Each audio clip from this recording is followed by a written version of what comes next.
surf fishing is always kind of that fun one we always talk about, right? Because, I mean, this is a surf fishing podcast. But have you ever done surf fishing with just straight lures? Or have you ever seen anybody do it with that? Well, this week we're talking to Josh York, one of the very few anglers that I know that throws lures consistently in the surf, and it's one of the few guys that I've definitely said, hey, I need to see how you do this because I suck at this. So stick around. It's going to be a really good show. You're listening to Finding Demo Surf Fishing.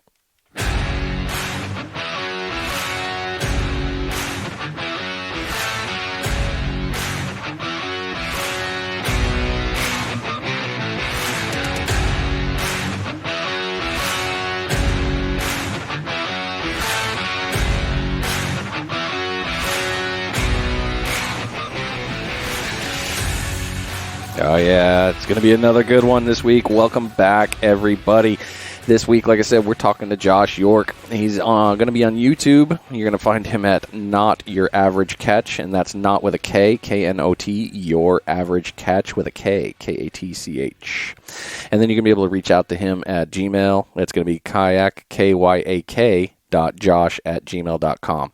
So we're going to really dig into a bunch of stuff here. One of them primarily being what he does with lures and in the surf, which is really amazing if you haven't seen it yet. If you're a part of Panhandle Surf Fishing Group, you can really see a lot of his great catches there, and there's going to be a lot of cool information on that. So without further ado, Josh, welcome to the show. Appreciate you coming on, man.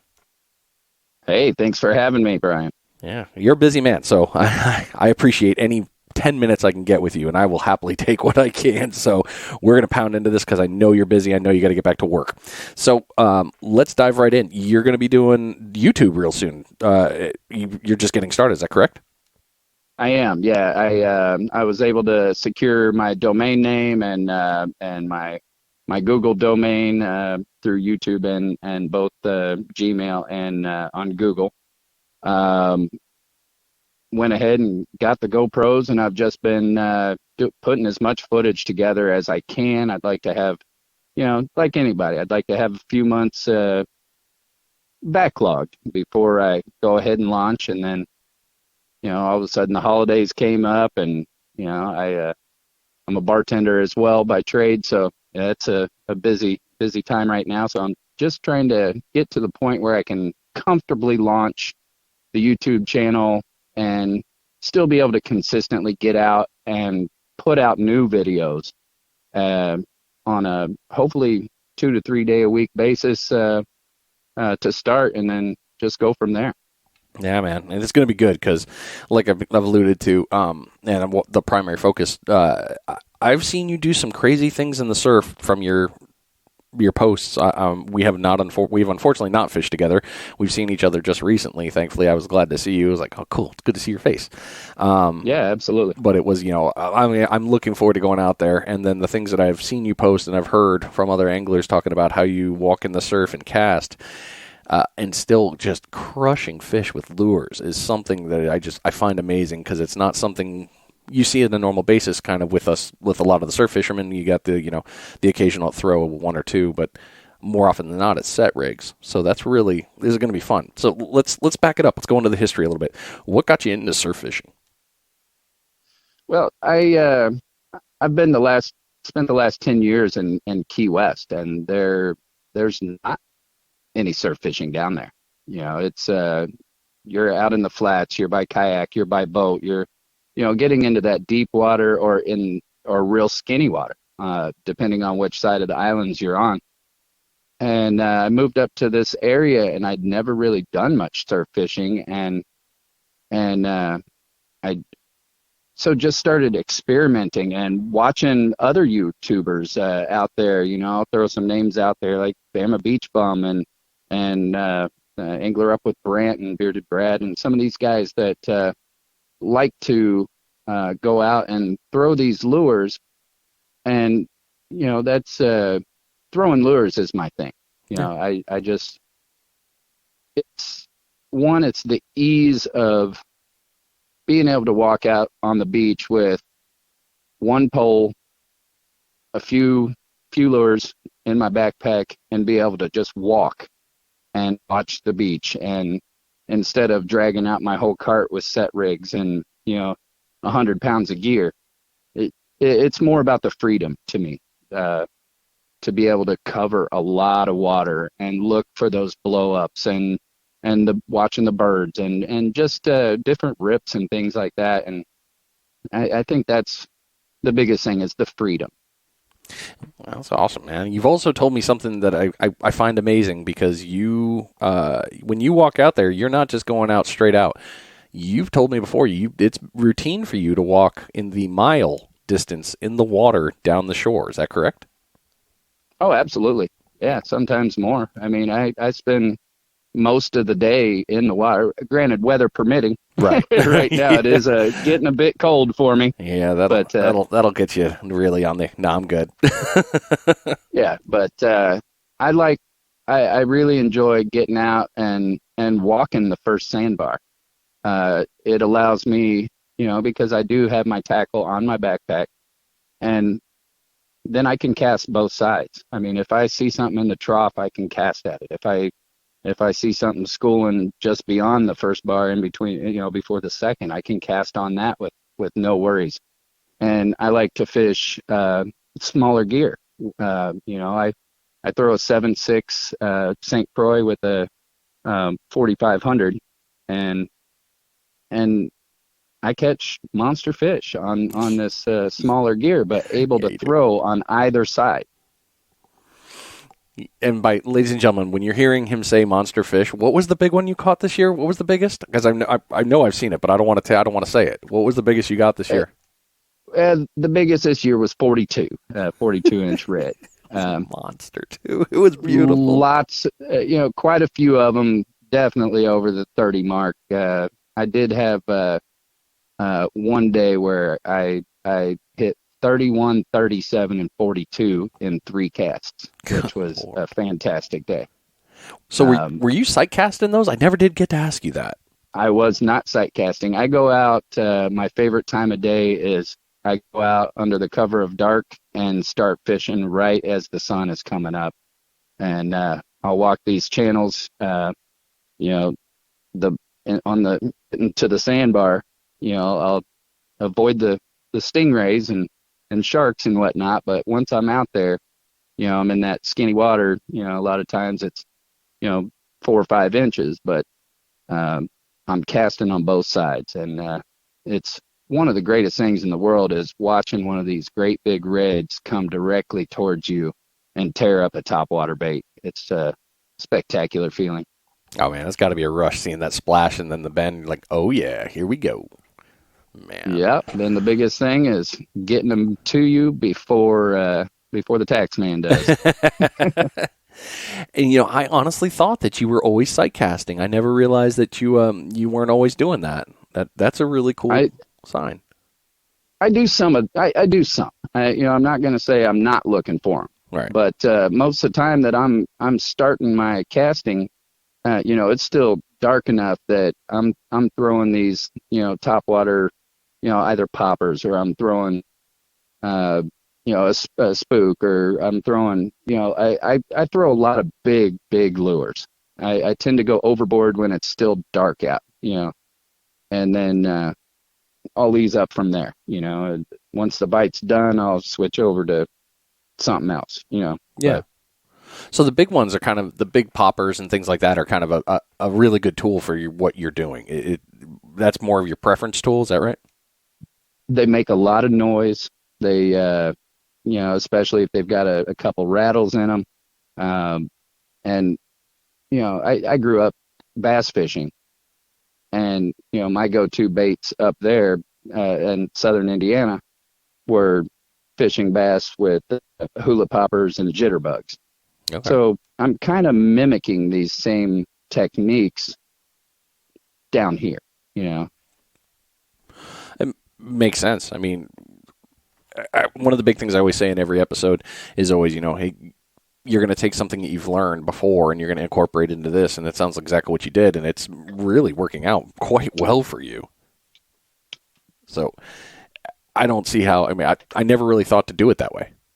I've always thought, hey, I'm going to throw top water and try pop, pause, pop, pause, nice and retrieving. But that makes a lot of sense to go that route. So do you have, when you're throwing top water, or any of the poppers, do you have a preferred method? I like to make as much noise as possible when it's before that light comes up. Okay. Just really irritate the water. I mean, I'm putting a lot of heat on that popper and really relying on, I use generally a pretty long lead, because I'm throwing braid, but I like the stretch of the fluoro. I put a 4 to 6 foot lead on there just so it gets that stretch, and I yank as hard as I can and just make that splash, and it seems to work for me. It sounds like it. And I think it's brilliant too what you're talking about. When you're walking on the bar, you do have the deep side and you got the shallow, you got the right and the left. You can target still all the same zones, whereas from the surf side or from the shore side, you can still do it, but it's a little bit more of a challenge. And with you walking out there, you're really taking that one problem kind of out of the equation. It's like, nah, I can reach it. Oh, absolutely. Yeah, I mean, if you can throw 100 yards from shore, just imagine what you can do from the bar. Yeah, I can only imagine. I'll admit I'm a little scared to walk the bar. That's just Navarre, but I mean, you're also what you're 6'6", 6'5", 6'6"? I'm 6'5", yeah. 6'5". So I mean, you got me by about a good 6 inches. So you got a little bit more clearance than I do, but it's still. You've told me you're very comfortable in the water. It's not, you've never had an instant where you're worried about, something coming up and messing with you. You shuffle along the way to keep the stingrays out of the way. I've had a couple did you? Instances where, really? yeah, I've been stalked a couple times. Actually here in Destin, Okaloosa Island, I like to walk towards the West Jetties, and I've had a couple instances where I've had 30+ inch reds on the end of my line, and 8 to 12 foot sharks they want my fish more than I need it. So when you're within yards of the shark, but you're still 50 yards from shore, that can get a little nerve-wracking every once in a while. But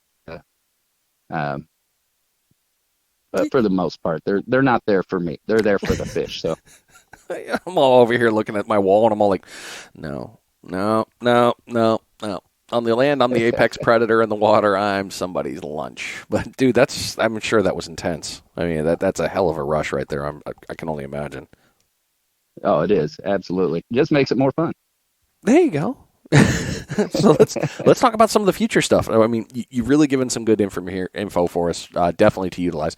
Going with the top water, making a lot of noise if you're going to walk out there. Walk on the bar, do the shuffle, pay attention to your area, and lighter tackle. A 7-foot mojo, or St. Croix, not a mojo. I'm sorry. Real different in the game of surf fishing, but you're out there, and you've definitely given me something to think like, okay, maybe I could play with this in the later spring when the water finally is not, cold. But one last thing on that one is you've caught just about everything. You've caught reds, black drum, pomps, Spanish, blues. I know I'm missing something. You've caught some other fish too with this. Oh, I'm all over the board. I've brought in, 4 to 5 foot black tips and spinners and run the gamut with sharks. I've hooked up to some of the big hammerheads but granted my leader material, just you watch a $15 bait go bye. Yeah. but I've got some fun stuff in the surf doing it this way, and even I haven't caught any topwater pump. That's something that I'm questioning, and I'm not real sure how to go about that, but that would be awesome.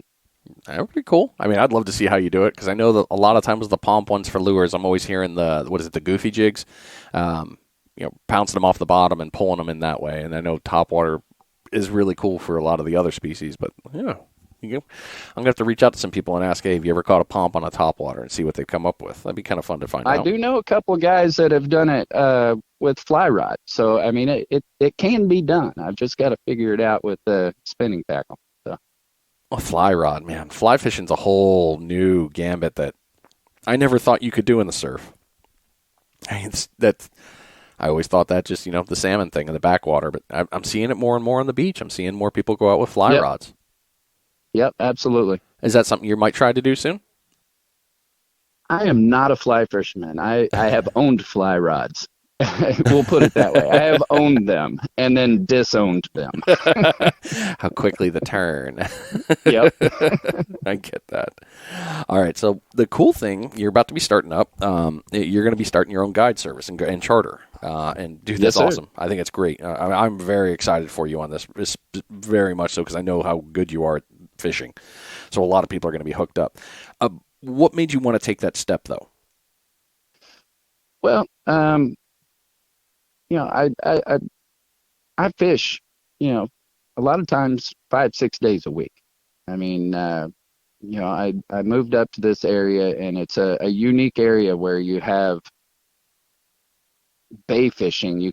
I can take people out on the kayaks. We can go beach fishing. We can go offshore. I mean, the possibilities are all over the board here. I mean, even just dropping for sheep's head or I mean, you name it. There's so many different types of fishing right here that and I do love fishing from my kayak. So Yeah, it's fair. and so I decided that, hey, I see these guys doing it, and why can't I? It's something that I've had in the back of my mind for a long time. Years ago, I did some commercial fishing. I've always worked for someone else, and it's due time. I work for myself, so. I think it's great, man. So and you're going to do the gambit too. You're going to do surf, inshore, and kayak, right? Yes, yeah. I've got at the moment I've got 3 kayaks. I can take out 2 people with me. I've got plenty of gear. I've got you name it. I don't have the pedal kayaks right now. These are paddle kayaks, but I can get people out in the bay. I can put you on a limit of trout in less than an hour. I can put you on some bayside reds and things of that nature. It's I think I sent you the video actually just a few weeks ago. I accidentally was able to boat a 5-foot bull shark from my 9-foot kayak. That was a experience. I didn't know that was an accident, though. I thought that was on purpose. No, I was like, "What are you? I was. You are a bold man." I was. That's a funny story. I was actually. I was just trolling a mirror lure and got into a school of ladyfish, and one of them unfortunately was gut hooked. So I just sent him back out on a 5/0 in a grass spot that I like to fish for redfish, and just here bayside and the Shalimar side of the bay and Choctawhatchee, and lo and behold, my pole doubled over, and about 45 minutes later, I became the bobber at that point. This fish drugged me about 3/4 of a mile, and for the last 20 minutes just spun circles underneath my kayak, and I was actually able to get a clean release on him. It was one of the spookiest things I've done in a while, I'll tell you that. How long was it before you realized, all right, this isn't a red? Oh, about 45 seconds. When that pole was bending over at almost 90, like, oh don't break. Oh, let's loosen this. And here's the beauty. It was a 15-pound test. Oh, man, that's insane. It was a 30-pound lead, but 15-pound test. It was just a perfect circle hook right in the corner, and just kept the line away from him. He never was able to tail whip it and cut the line, and kept him out of any structure, and he just pulled me around the bay. Way to go, man. None of that is easy right there, that's for sure. It's funny, too, because it's something that you hear a lot. People are like, oh, I caught this on such light tackle. But it's when you're playing the light tackle game, it's really about playing smartly. It's drag manipulation.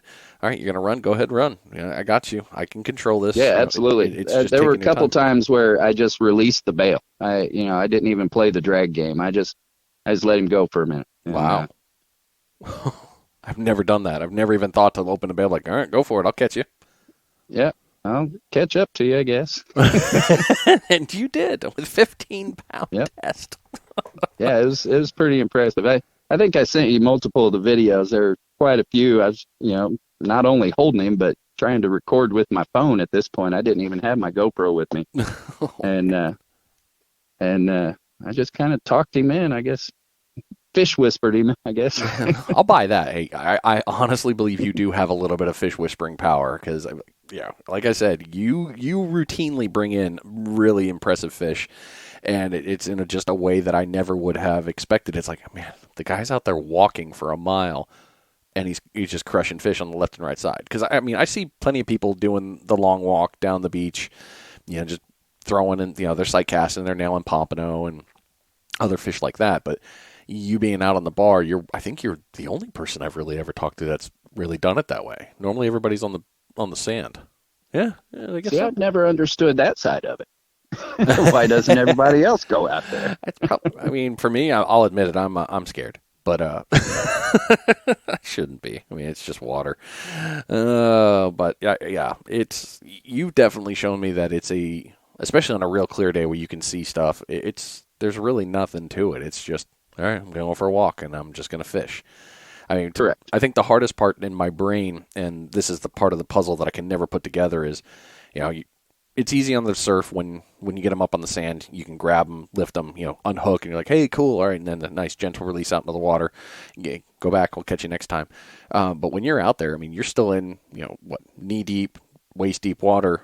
You're doing the pickup. All right, I got you. It's fresh out. They're still kind of green, but not fully gassed, and you can still break it free.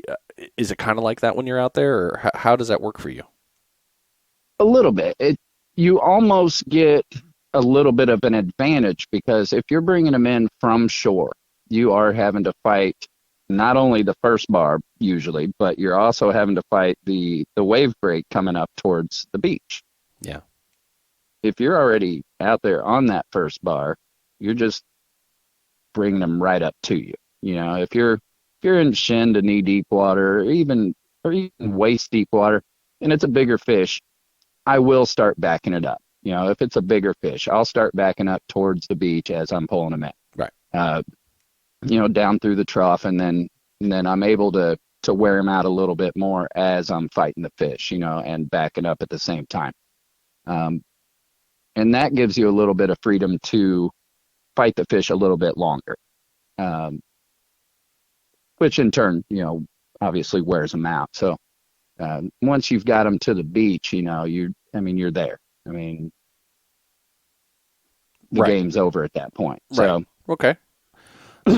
So it's, I mean, either way, you can kind of play it out, but it's all kind of a judgment call on what you see, what you're working with. So that makes a lot of sense. yeah, I mean, if it's a pomp or a smaller, a trout or something like that, I'll just bring them right up to me. If I've got a big bull on the end, bull red, I'll definitely walk them up to shore. But yeah, that's going to be a fun pickup anyway, so that makes sense. And trout from the yeah, surf, and then I love that. and then you're gonna have to, have somewhere to sit your pole to get the clean release and let them recover a little bit, anyways. So getting them to shore, can be beneficial. Makes sense. So with your YouTube channel, and that's going to be Not Your Average Catch. That's not KNOTYOURAVERAGEKATCH. There you go. And if you guys are catching on that, the abbreviation is kayak, KYAK, which is brilliant. Yep. Because it ties in so brilliantly. I haven't launched anything yet, but we are getting real close. Yes, sir. You're going to have a nice twist, though, to your YouTube channel. It's not just about fishing. You're adding another element. Tell us about it. That's correct. I spent a lot of time down in Key West. I lived down there for 10 years, and I've worked in the bar and restaurant industry pretty much all my life, over the last 25 plus years, and have had the benefit to meet and become very good friends with a lot of very incredible musicians. That a lot of the guys and gals from the Nashville area, a lot of guys from South Carolina, and what it boils down to is a lot of my friends not only put out great music, but they also like to fish. So, Nice. so this kind of worked hand in hand as I came up with the idea for my channel. Um, I didn't like the fact that adding music to a YouTube channel, you're kind of limited without paying ASCAP fees or paying, to get the rights Yeah. to these songs. So I went right to the source and just started calling all my buddies and saying, "Hey, if I can use some of your music on my channel, how about you come fishing with me? And next time you're getting ready to go on tour or you're going to release a new album or what have you, I said, you come up and or down, whichever area you're from. I'll take you fishing and we'll go out, you'll catch fish, and then on the channel you'll get to tell about your whatever's going on in your world." And um, I called about 20 people in one day and had about 17 responses in the positive. So Nice. Um, yeah, so I'm really looking forward to not only getting to see some of my good friends, but and taking them fishing, but we'll incorporate some of their music on the channel. We'll show some of their live shows. We're gonna add a little bit of entertainment value, which I think will kind of set the channel apart from some of the other 5 to 7 minute videos. I don't plan on doing real long videos, but giving them their due time and to be able to get their message out as well. So Yeah, that's going to be great. I mean, in the music industry, I mean, I've never been a part of it because I'm not that talented. But I mean, from what I've ever heard of the ones that I've ever, they always talk about how hard it is to break through, and then once you're in, it's a whole gambit of fighting. But I mean, I think that's great. Not to mention you get friend time. But we're going to get some good no, music out of the absolutely, deal, and I'm excited for that. yeah, absolutely. All right, so let's wrap this one up. I always like to ask this question in the end here because, like I said, I know you got to get back to doing what you're doing.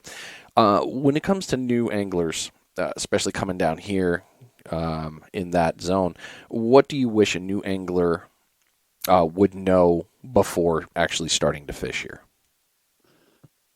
Before starting to fish here, I would want them to do a little bit of research. Get on YouTube. Watch some of the different people from the local area. Where it doesn't matter if you're coming here or you're going to, the east coast of Florida. It doesn't matter where, but see what kind of fishing is available and what is best going to suit you.